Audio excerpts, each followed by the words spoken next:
Desde todos los lugares del país donde haya una radio universitaria, está Aulas Argentinas, una red federal de comunicación.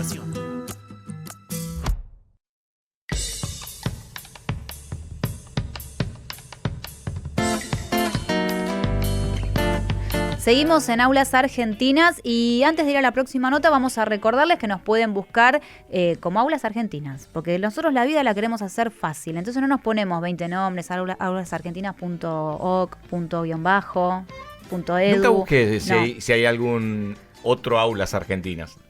No. Ah, mira. No, yo tampoco. No hemos tenido problemas de derecho de autor todavía, pero hasta bueno. el día de hoy. El más conocido es el día de hoy no. Bueno, aprovecho antes de ir a la próxima nota para saludar y a todos los compañeros y compañeras que hacen el reporte federal de noticias cada día, de lunes a viernes, en cada una de las radios universitarias.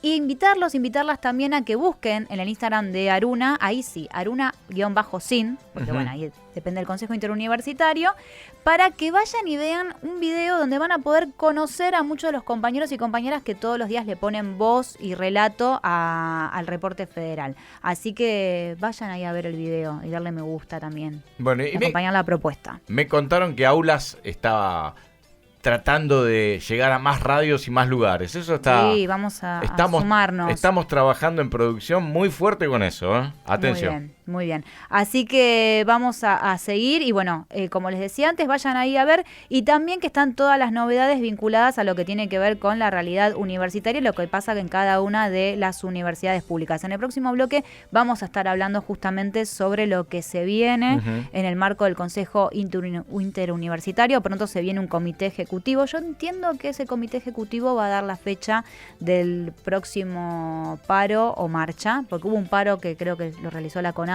esta semana, pero bueno, vamos a estar atentos a esa próxima reunión que van a tener las rectoras y rectores para ver cómo continúa la situación de las universidades durante este año. Y de ahí nos vamos a ir a la UTN, porque ¿te acordás que hace unas semanas atrás estuvimos hablando de la visita de Albert Einstein a Argentina? Lo habíamos mencionado, que la Universidad Nacional de La Plata lo había hecho... Hace 100 años. Claro, exactamente. Pero desde la UTN organizaron un evento particular que tiene que ver con la importancia del archivo. Como en todos estos programas venimos hablando, ¿no? De la importancia del registro, del archivo, de tener ese material y poder compartirlo, ¿no? También poder socializarlo. Y para eso lo tenemos a Pablo Heller, es ingeniero electrónico e integrante del Grupo de Estudios Históricos de la UTN. Hola Pablo, ¿qué tal? Agustina y Leandro te saludamos. Bienvenido a Aulas Argentinas. Hola, ¿qué tal? Agustina y Leandro. Bueno, muchas gracias por contactarles. Contanos un poco sobre este evento, cómo lo organizaron. Nos parece sumamente importante estos espacios, ¿no? Que dan a conocer cuestiones que quizás a veces no las tenemos en cuenta o las olvidamos y nos parece importante este trabajo que han realizado. Sí, realmente es interesante porque muchos de nosotros ni siquiera sabíamos que Albert Einstein había venido a la Argentina. Nos contactó una persona que está organizando esta visita que hizo para rememorar los 100 años de la visita de Einstein y nos pareció que la Universidad Tecnológica tenía que ser un ámbito donde se haga un recordatorio de ese momento tan interesante de lo que pasó y a la vez de resignificar ese momento para lo que es hoy, la influencia de la ciencia en aquel momento y las consecuencias de la ciencia y la tecnología en la vida de las personas. Por eso pensamos que era interesante hacer el evento, reunir a varios científicos con presencia física y presencia virtual y contar la experiencia y intercambiar opiniones entre todos sobre lo que significó esa experiencia y lo que significa hoy la ciencia y la tecnología en la vida de las personas. Claro, porque en principio, digo, la visita debe haberte quedado registrada, ¿no? En distintos medios. ¿Cómo reconstruyen, en principio, la visita en sí también para darle un poco de marco y contexto a esta reconstrucción? Sí, la visita fue muy importante. Einstein estuvo un mes en la Argentina, dio conferencias en varias universidades, y bueno, para muchos fue interesante. Hay que pensar que Einstein fue quizá el científico más importante de la historia. Esto pasó en 1925. Él me planteó la teoría de la relatividad en 1905 y 1915, y fue muy impresionante ver las repercusiones que hubo en general en la sociedad científica y en la sociedad general por la aparición de la teoría de la relatividad. Uno creería que en aquel momento fue recibido con admiración y aplausos, sin embargo no fue totalmente así. Hubo mucho temor en las instituciones porque las ideas venían a romper la mirada tradicional newtoniana de la ciencia, y las expresiones eran de rechazo a lo nuevo que aparecía, eran increíbles. Y en alguna medida nos hacen acordar lo que pasa hoy, muchos años después, cuando aparece algo nuevo, y bueno, y las viejas instituciones se resisten a que eso sea aceptado. Claro, y también digo la figura de Einstein relacionado a la historia de la bomba atómica y la división del átomo, que por un lado fue la forma de conseguir energía, revolucionó la energía, y por otro lado fue usado en forma bélica de la peor manera, ¿no? Esas dos caras de alguien que aportó su ciencia, ¿no? Para que eso suceda. Bueno, en realidad Einstein no tuvo una intervención directa en el tema y más bien se opuso, aunque en las creencias de la época él terminó asociado de manera indirecta a la bomba atómica, cuando en realidad él se pronunció muy firmemente y públicamente por la paz y contra la guerra. Claro. Distinto fue lo que le pasó a Oppenheimer, que fue un científico que creía que trabajaba con una herramienta que podía ser un arma disuasiva para la paz, y terminó siendo utilizado por aquellos militares que condujeron la guerra, y bueno, después se arrepintió enormemente de su participación en ese proceso. Esto pone también de manifiesto un tema súper importante, que es cómo los profesionales, los técnicos y todas las personas, de alguna manera tenemos que estar involucrados con lo que sucede en la sociedad, porque quiera o no, influye en las vidas nuestras y en la de los demás. Uh-huh. Ahora, qué increíble, ¿no? El perfil de... uno dice, ¿y por qué no hubo tantos Einstein a lo largo de la historia? Y evidentemente genios como él no se repiten, ¿no? Son moldes que no están repetidos en la historia muchas veces. El perfil del estudiante, el que está trabajando desde la Universidad Tecnológica, ¿cómo lo entienden a Einstein? Bueno, por un lado es muy cierto lo que vos decís, y Einstein fue un genio increíble, que él, sin tener las herramientas para poder verificar lo que descubrió, pensó teóricamente una serie de efectos y los demostró matemáticamente, que muchos años después fueron comprobados efectivamente.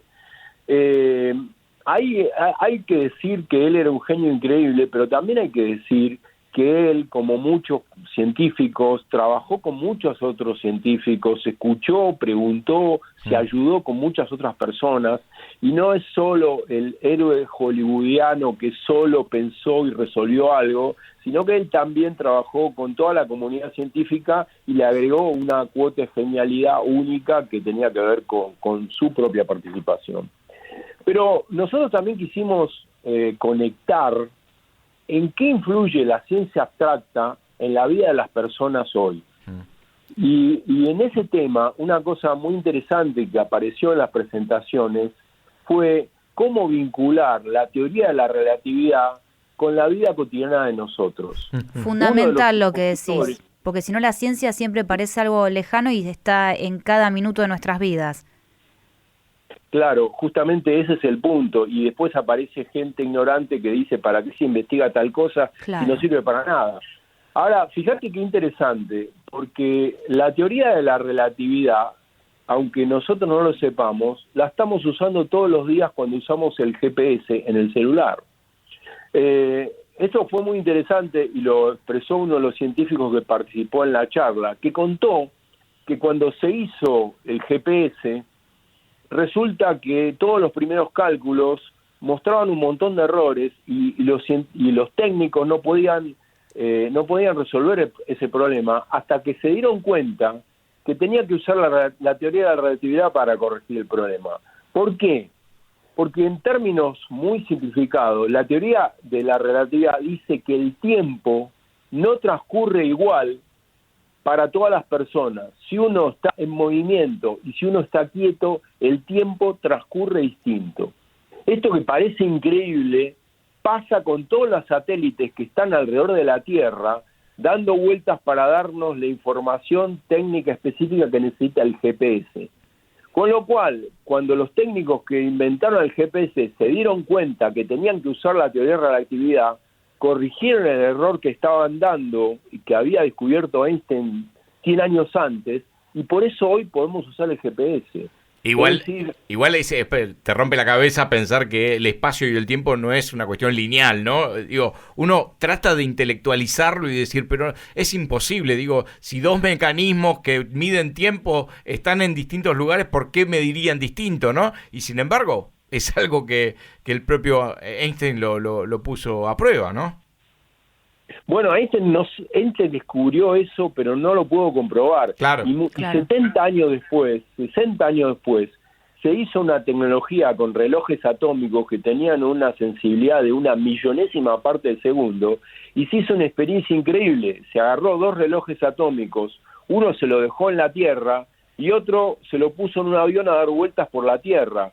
Y después de 2 o 3 días de que el avión dio vueltas por la Tierra, pusieron de nuevo los dos relojes uno al lado del otro y descubrieron que para el que estuvo viajando en el avión, el tiempo habría transcurrido distinto que para el que se quedó en la Tierra.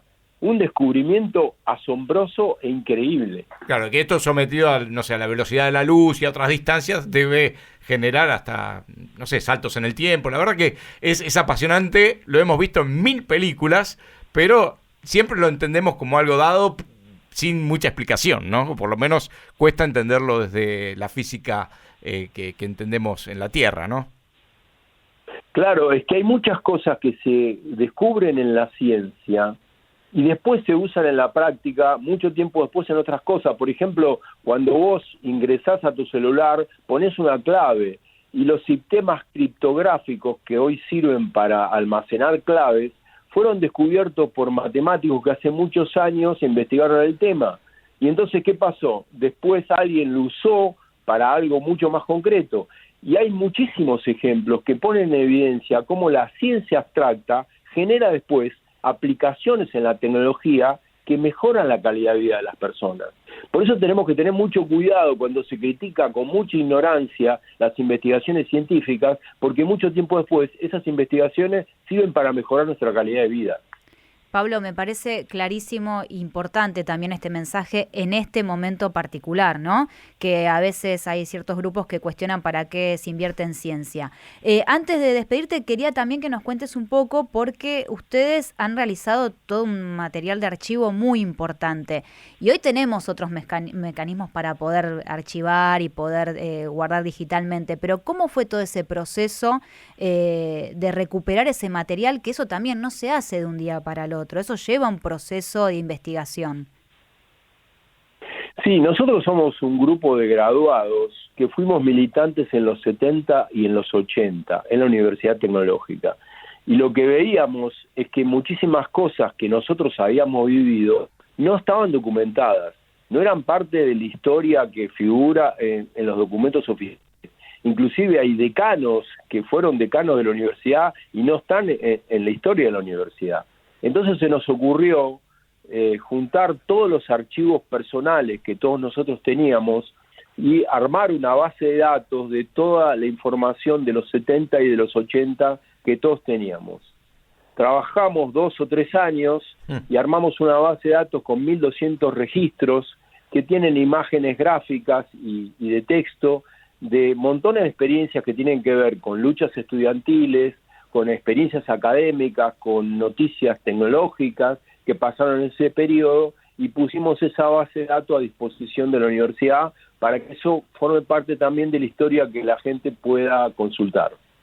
Muy bueno. La verdad que muy bueno, un trabajo, la UTN, la fundación, ¿de qué año data?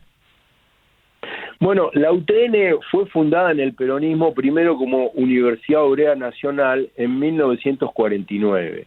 La idea era, en un origen, que sea un lugar para que los técnicos y los trabajadores puedan lograr un nivel de capacitación que le permita mejorar su nivel técnico. Después, en 1959, fue convertida en universidad, y desde ese periodo la UTN es un lugar para el estudio de las distintas ingenierías, y es la única universidad que es federal y tiene 30 regionales en toda la Argentina. Pablo, muchísimas gracias. La verdad que nos quedaríamos hablando 20 días con vos, preguntándote Se abren cosas. pestañas increíbles para seguir. Y gracias por hacer accesible la información, que eso es muchas veces lo que necesitamos, ¿no?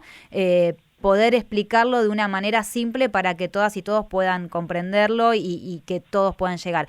Quiero decir también que la charla está disponible en la página de la UTN. Pueden buscar utn.edu.ar y ahí está toda la información y pueden ver la charla completa del evento que realizaron. Pablo, muchas gracias por estos minutos y bueno, seguramente te vamos a volver a molestar para otras consultas. Bueno, yo estoy a disposición y todo el grupo de estudios históricos de la Tecnológica a disposición para lo que podamos ayudarle. Muchísimas gracias por Me encantaría un día que podamos charlar con ustedes sobre todo el material de archivo y todo el laburo que hicieron. Me gustaría. Seguro, es muy interesante porque lo que se ve en esos archivos es increíble, porque hay un montón de información de toda una época que está como perdida y nosotros quisimos ponerla pública de nuevo. Me parece muy bien. Bueno, Pablo, quedamos entonces en contacto para poder ampliar esa información. Muchísimas gracias. Bueno, gracias a ustedes y saludos. Lo escuchábamos a Pablo Heller, ingeniero electrónico e integrante del Grupo de Estudios Históricos de la Universidad Tecnológica Nacional. Sí, me encanta. Elevó el nivel de aulas argentinas, estuvimos hablando de teoría de la relatividad. Sí. La verdad que... no, pero aparte la simpleza con lo que lo explicó. Me gusta eso, ¿no? Cuando hablamos con gente con ejemplos prácticos, claro, ¿no? Claro, GPS, o sea, algo que usamos todos los días. Me encantó la nota, la verdad que muy bien. Bueno, nada, quiero hablar con el grupo que hizo todo el archivo histórico. Porque ahí sabes el material que debe haber. Sí. Imagínate si estaba Albert Einstein. Imagínate lo que debe haber ahí. Y el trabajo que falta para recopilar de un montón de otras cosas de la historia de la educación también, que lamentablemente no se conoce o no se difunde, o muchas veces requiere de esta gente que en forma voluntaria, por inquietud propia, empiezan a revolver, a buscar y encuentran que hay cosas increíbles, ¿no?, guardadas. Bueno, seguimos en Aulas Argentinas.